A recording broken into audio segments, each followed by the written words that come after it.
vocês os conceitos introdutórios sobre modelagem matemática. Conceito esse utilizado nos sistemas de controle. Bom, e o que é um modelo e o que é modelagem? Modelo matemático é uma estrutura matemática que descreve aproximadamente as características de um fenômeno em questão. Sweets, 1992, página 65. Modelos podem ser formulados em termos matemáticos que já são familiares. Nos cursos superiores, por exemplo, podem ser formulados por meio de derivadas integrais, números complexos, geometria e afins. A modelagem matemática seria, então, um conjunto de métodos para desenvolver tais modelos. E quais são as etapas para a modelagem matemática? A primeira é a escolha do tema. Apresenta-se possíveis temas para que sejam abordados e escolhe-se um tema dentre os propostos. A segunda, a apresentação de um projeto inicial.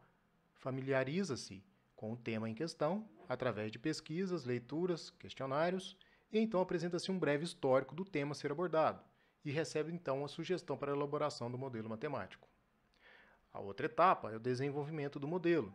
Discute-se os caminhos possíveis para a obtenção do modelo e desenvolve-se uma espécie de roteiro com os dados e procedimentos da realização da modelagem, que contém fórmulas, gráficos, código de programação para implementação computacional e uma possível resolução do problema apresentado, obtida com o modelo matemático utilizado. A outra etapa é o levantamento dos dados. Procura-se entender o problema e obter a maior quantidade de informações e de dados, distinguir informações obsoletas e dados relevantes. A outra etapa é a definição de variáveis. Definir variáveis para referenciar um certo dado. A outra etapa é a elaboração de um plano matemático, etapa que envolve muita criatividade, pois é necessário atrelar as informações obtidas e montar um plano que relacione tais informações. A próxima etapa é a elaboração do modelo matemático. É nesta etapa que se concebe o modelo, ou seja, elabora-se uma equação ou uma função para ser resolvida e encontrar os valores das variáveis. Nessa etapa, é indispensável o conhecimento de técnicas e conceitos matemáticos para a resolução do problema apresentado. A próxima etapa é a obtenção de resultados. Aplicar o modelo obtido e validar os resultados. Caso o resultado não seja satisfatório e não atenda às exigências do problema, deve-se refazer os cálculos ou até mesmo verificar possíveis erros no modelo. E como chegar então no modelo matemático? Na modelagem matemática de sistemas eletromecânicos, tem necessidade de, primeiro, aplicar as leis de Newton e as relações constitutivas dos elementos mecânicos para desenvolver as equações diferenciais ordinárias que descrevem o movimento do subsistema mecânico. Aplicar as leis de Kirchhoff e as relações constitutivas dos elementos elétricos para desenvolver as equações diferenciais ordinárias que descrevem o comportamento do subsistema elétrico.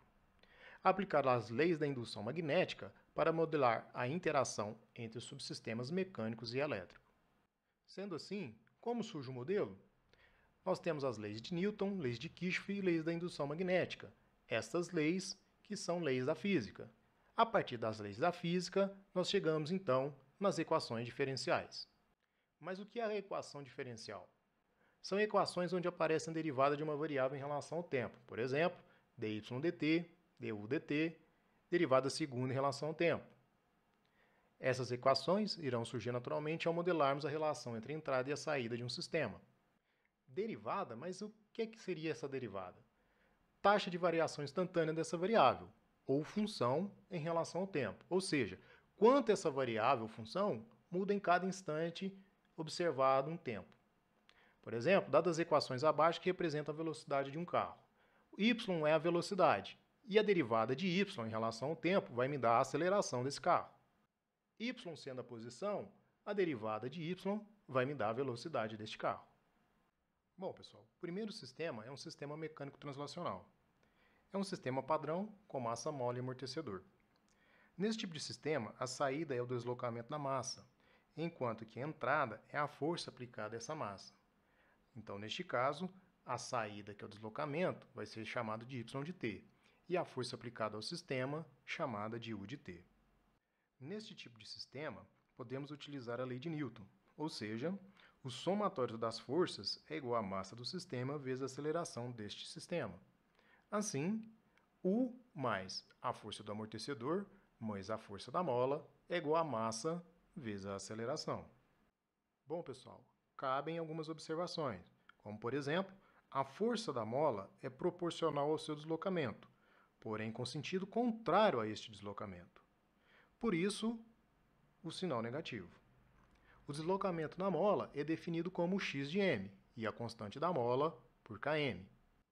Da mesma forma, a força de um amortecedor é proporcional à sua velocidade, porém com sentido contrário a esta velocidade. Por isso, utilizamos o sinal negativo. A velocidade do amortecedor é definida por VA e a constante do amortecedor é definida como BA.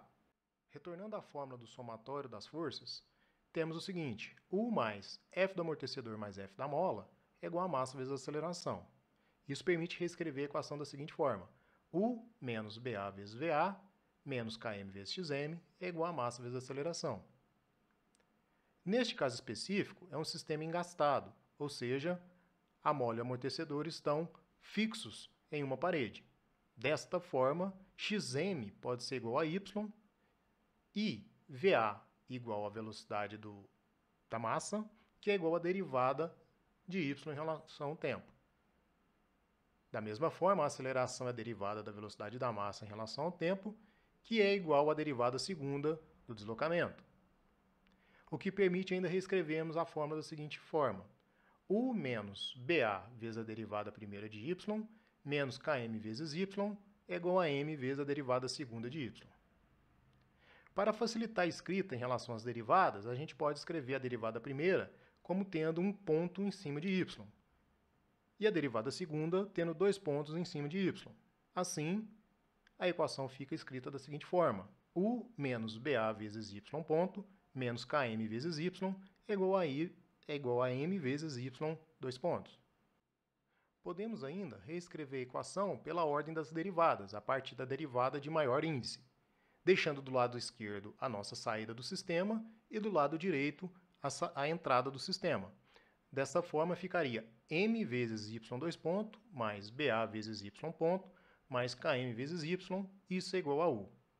Podemos ainda dividir toda a equação pelo termo que multiplica a derivada de maior índice. Neste caso, o valor seria m. Então, dividindo a equação toda por m, temos y, 2 pontos, mais BA sobre m, vezes y ponto, mais km sobre m vezes y, é igual a U sobre m. Podemos ainda recriar novas constantes a partir das constantes da equação. Assim, BA sobre m pode ser chamado de A1.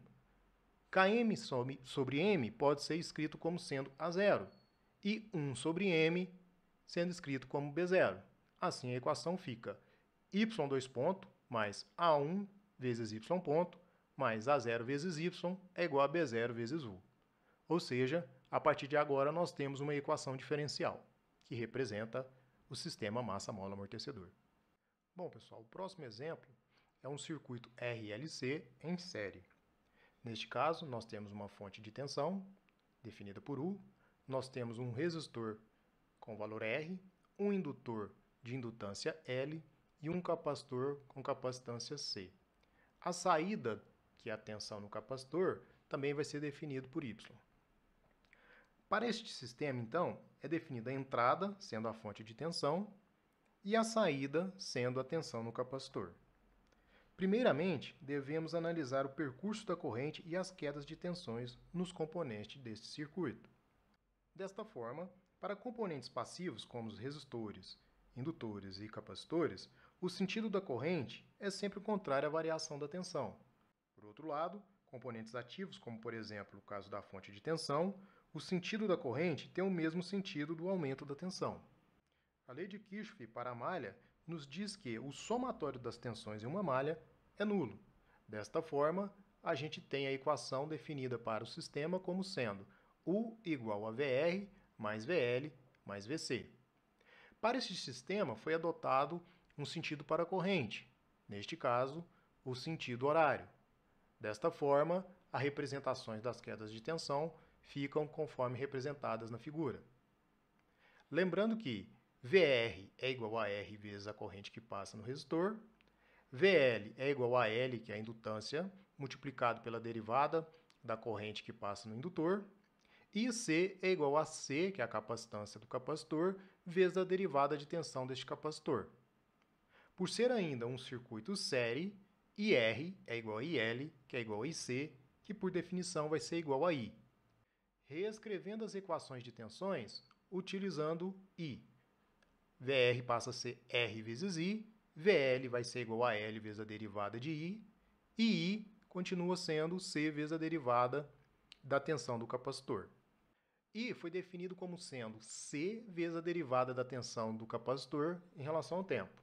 Assim, VR e VL podem ser reescritas, sendo VR igual a R vezes C, vezes a derivada da tensão no capacitor em relação ao tempo, e VL igual a L vezes C, vezes a derivada segunda da tensão no capacitor. Retornando à equação da malha, nós temos U é igual a R vezes C vezes a derivada da tensão no capacitor, mais L vezes C vezes a derivada segunda da tensão no capacitor, mais a tensão no capacitor. Reescrevendo a equação da malha, utilizando a notação de ponto para as derivadas. Neste caso, nós temos U é igual a R vezes C vezes VC ponto, mais L vezes C vezes VC, dois pontos, mais VC.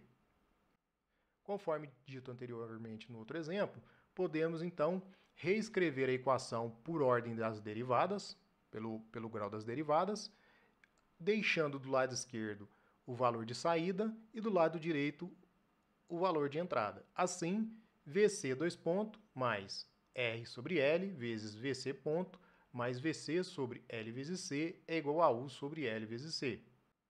Lembrando que VC pode também ser reescrito utilizando Y, conforme foi definido anteriormente. Desta forma, Y dois pontos mais R sobre L vezes Y ponto mais Y sobre L vezes C é igual a U sobre L vezes C.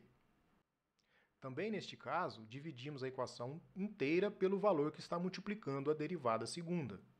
Por fim, temos y dois pontos mais a1 vezes y ponto mais a0 vezes y é igual a b0 vezes u.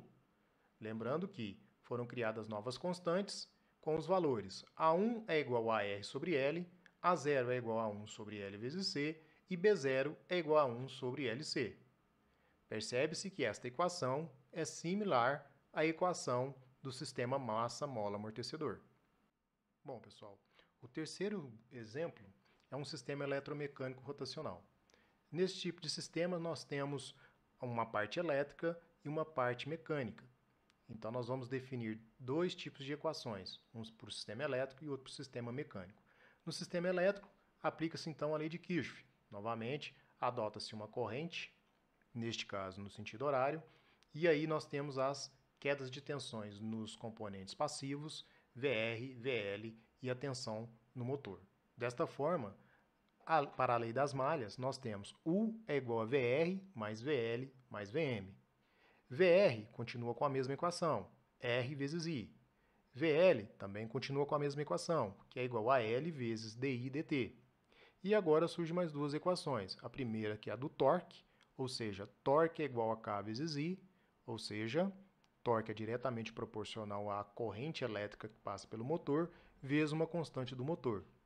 E Vm é a tensão do motor, definida por K vezes Y, onde K é a constante do motor e Y é a velocidade. Para o sistema mecânico, podemos utilizar a seguinte relação: somatório dos torques é igual ao momento de inércia vezes y ponto, ou seja, a derivada primeira da velocidade, que neste caso nos dá a aceleração angular. A constante K vai ser utilizada com o mesmo valor para fins de facilitar os cálculos.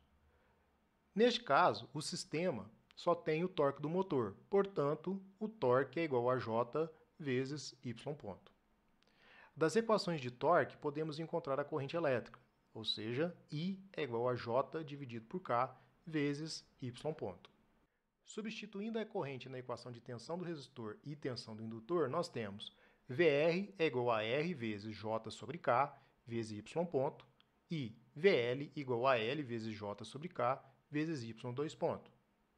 Substituindo as tensões na equação do circuito, nós temos, lá da lei das malhas, U é igual a VR mais VL mais VM, passa a ser reescrita como sendo U é igual a R que multiplica J sobre K vezes y ponto, mais L vezes J sobre K vezes y dois pontos, mais k vezes y.